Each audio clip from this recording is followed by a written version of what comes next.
classic battle of the sniper, Bivol, who's staying in his tower. He set out a bunch of traps versus the tank, Beterbiev, who's going to have to roll through those traps, accept that there's going to be some pain, accept that some of the landmines are going to go off. But if he gets to that sniper in that tower, it's over, right? They both do the best as they can do. I think Beterbiev can win a dominant decision or even possibly get a stoppage.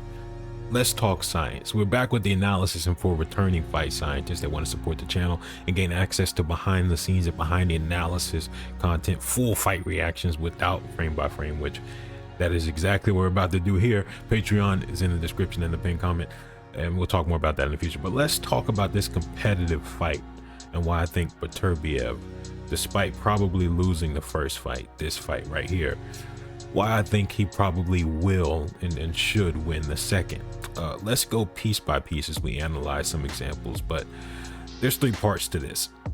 2 parts are looking at the path to victory for both men, and the third part is the conclusive, why I think things are going to turn out the way they do, and what that looks like to me. Now let's talk science. Let's start with Bivol. What does he have to do to win? Now, I'm going to look at 3 primary pieces of a path to victory for them.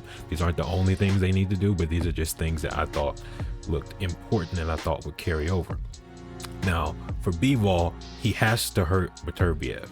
We're going to put more emphasis on that later, but one of the things he did good was catching Beterbiev coming forward, like how he's doing right now.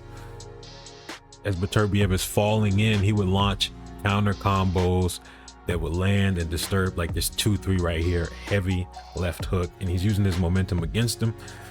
And especially that 2-3 was a consistent combo. It's also important to take note of when these types of shots land, Beterbiev is whoop, he backs up, resets. So that's why hurting him, or at least disturbing him with some painful counter combos as he's coming forward, is going to be very important for Bivol to gain some control of the second fight.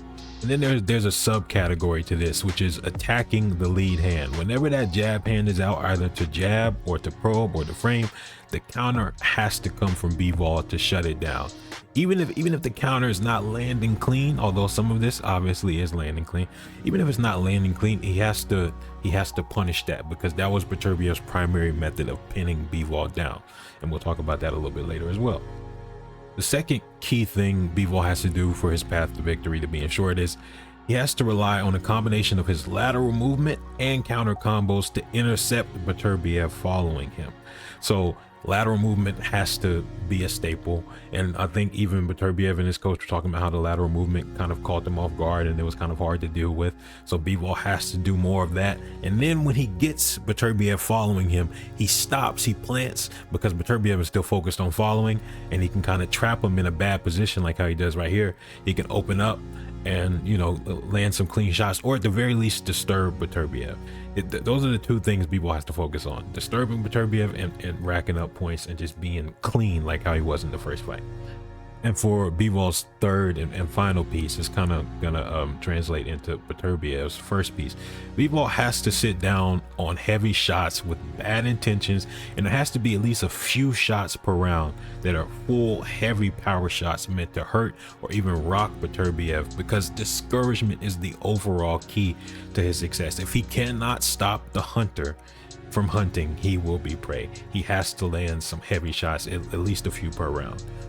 And for Beterbiev, he has a few key pieces to unlock his path to victory as well.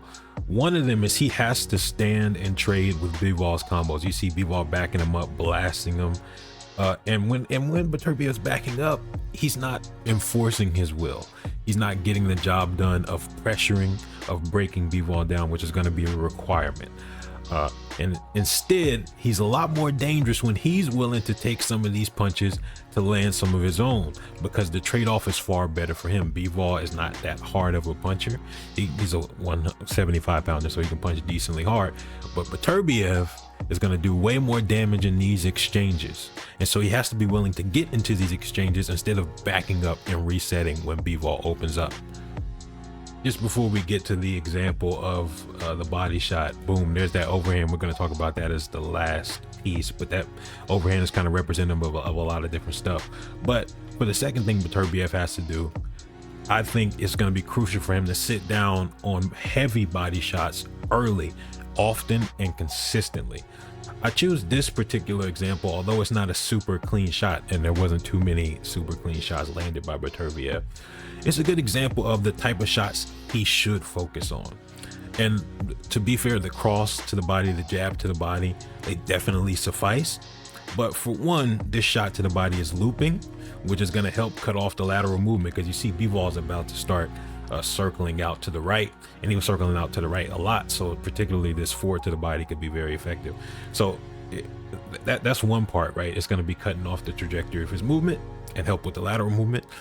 And it's also going to lower the guard, which also helps. You see that guard out of position. For two, it's a level change body shot. And the level change is going to be crucial to success, because that's where he's going to set up the overhand, which is going to be one of his most dangerous punches. But also, when it comes to body shots, the uppercut to the body on the inside was one of his most consistently effective and successful clean shots that he landed in this first fight. So if he gets on the inside, those uppercuts to the diaphragm can be very effective as well. Speaking of the overhand, a lot of that is going to come off the jab or just that lead hand probing, and then he's going to level change, drop his levels a little bit. Here he doesn't do a big level change, but it is there, and he can loop around and land on that guard. And like we said, if he's building off of that with body shots, it's going to help set up that shot. And it's a shot that can get around Bivol's high guard, which there weren't too many shots that weren't somehow, caught on the high guard before they landed on Bivol, because his high guard was just so good. So he has to find shots that get around or get underneath or get through. The other thing is Bivol would kind of smother that shot by leaning forward and kind of like getting closer to Beterbiev. So the overhand would come around the back of his neck. But if he was consistently doing that, Beterbiev could build off of that with uppercuts. So, I think there are a lot of things that Beterbiev could do to improve his performance. Bivol had a pretty damn clean performance in the first fight, which is why I thought he should have won the first time around, just looking back at things, and especially looking for examples of Beterbiev finding success in the three things that I mentioned. And when I would look for examples, I was like, ooh, this kind of landed on the elbow, and this got mostly blocked by the guard. Even though they're impactful shots, Bivol was just getting the much cleaner shots, right? And does Beterbiev hit harder? Yes. But did Bivol land consistently the more cleaner shots? Yes. And I think we can't just favor the harder puncher just because they're the harder puncher. I think there's a little bit too much subjectivity in that, especially if there's not massive visible differences in punch impact. So you got to go with the cleaner puncher, which was Bivol. But regardless of the fact that I think Bivol won the first fight, I think Beterbiev has a lot he could do to take over the second fight. I think he was heavily relying on his lead hand as a tool to pin down and gauge where Bivol was. I think a more robust use of feints, insofar as like the level change and entry feints with his feet, would be very helpful in opening up opportunities and kind of like maximizing those, which he was desperately looking for. That was his goal, right? Trying to hunt this man down. But we also saw in those later rounds, like 10, 11, 12, we saw the type of work he was capable of putting in when Bivol started to slow down and that lateral movement wasn't as sharp. And so I think a lot of the game plan for Beterbiev is going to be trying to slow Bivol down earlier and to decisively take more rounds and possibly get a stoppage if he can wear him down enough. I think the difference between them in terms of analyzing the path to victory is that Bivol is going to be fighting to score and survive. That's what he's limited to. And Beterbiev is going to be trying to break him down, wear him down, even hopefully stop him if the opportunity presents itself. But while he's doing that, he's going to be scoring points also, like how he did in the first fight. But this isn't too much of a favorable matchup for Bivol because he's quite limited in terms of what his path to victory looks like. And although I only chose three things for both, I think those are very important things. I think there's also a bunch of rather small details attached to those things. But when it comes to picking who's going to win between them, it's about who has the clearer path, kind of what I said in the beginning. Who has the least amount of obstacles in the way of getting what they want. Beterbiev's primary obstacles, in my opinion, are going to be psychological ones. maybe losing some rounds, getting countered, but he's not really going to be in danger. Beterbiev is unlikely to get rocked and hurt and stopped, but Bivol, although this is 175, anybody can get hurt, and Beterbiev got hurt with minor levels in that first fight a couple of times. But I think in order for Beterbiev to really maximize a decisive victory, he's going to have to take some of those risks that are required to get in there and blast full power shots and hurt Bivol.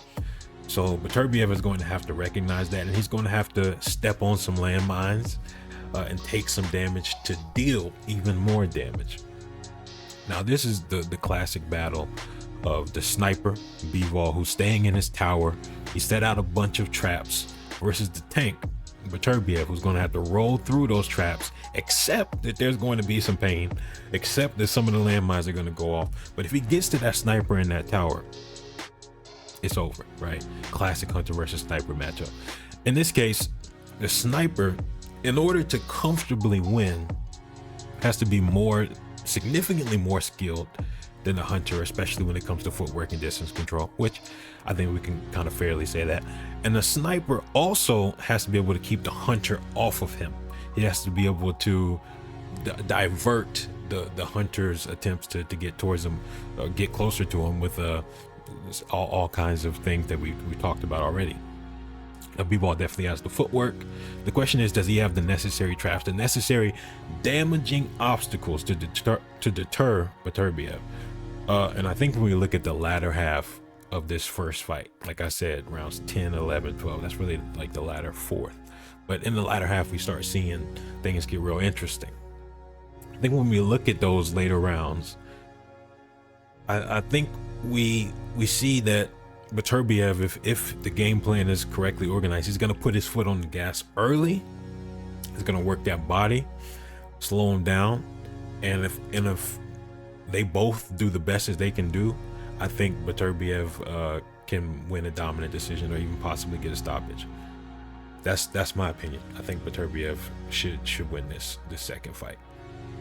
For more detail behind the analysis, where you get to see my thought process looking at film, not doing frame by frame, and talking to me about specific things on the Patreon, go over there. Just $5 a month, hours and hours of extra content that's not all frame by frame, and you get to see me prep for stuff that before this even came out, I had some stuff out, and I got Fulton's second fight with Figueroa on there, and we're gonna have more stuff in because I'm gonna be prepping for a Legends fight after we get through with February 22nd, and hopefully I'm gonna cover every single fight. But yeah, analysis is back, so am I. We are locked in. I'm out.